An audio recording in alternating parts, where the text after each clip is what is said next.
The Soybean School on RealAgriculture.com is brought to you by Pride Seeds, Preaxer Xemium Fungicide, and Cruiser Max Vibrance Beans.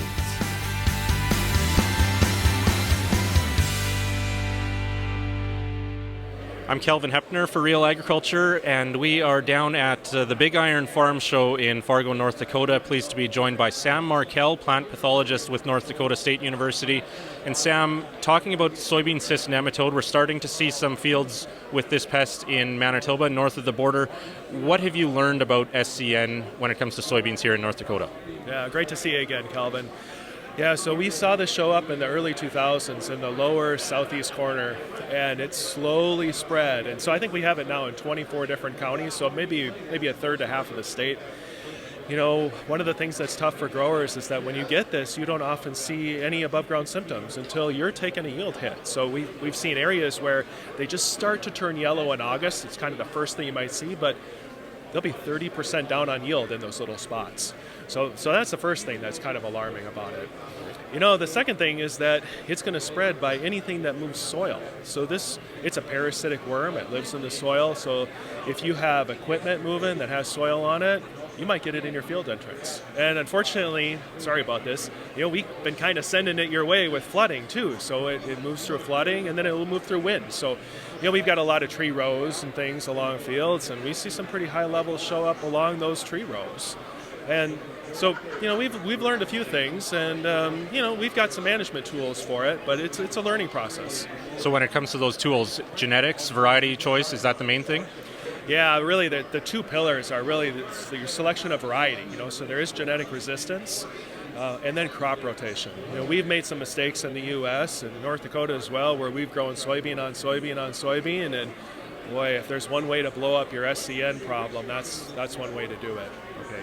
So what have you found in terms of success there?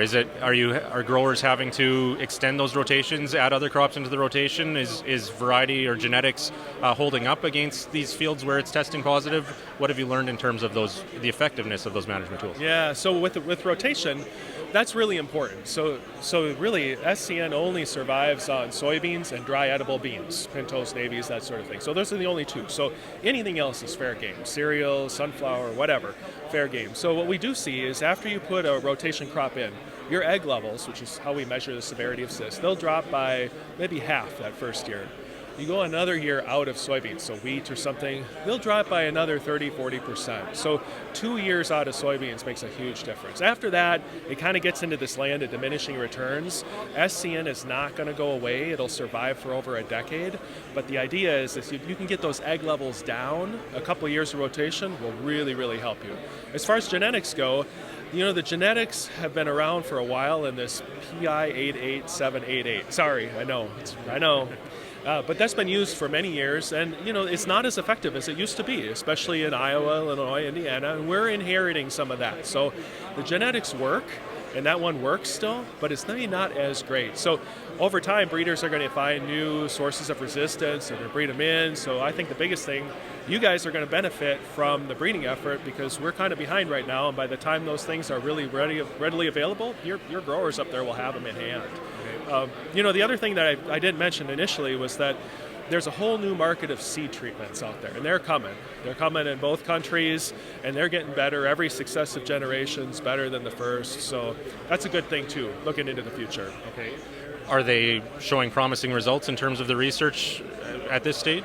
Well, I'd say the first thing I'd say is that they're all different, right? Okay. So some of them are biological, some are chemicals, and you know, a lot of it's mixed. I mean, you see where they perform pretty well, maybe in laboratory studies, maybe in a field here or there, but then in other areas they don't seem to do as much. So, I mean, it's a learning process. It's a new thing, and you know, with new things, I mean, we expect over time they get better and better. We figure out how to use them better, and we expect the growers will benefit from that.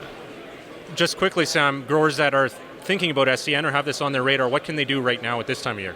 Yeah, so soil sampling is really, really important. Soil sampling is the one way we can really confidently find SCN, and then it's the only way you can really figure out your egg level. So if I was a grower in northern North Dakota and Manitoba, I would consider going in with a soil probe at the end of the season, go into your field in the area where you're most likely to see soil come in. So often that's the field entrance, right? Soil moving on equipment.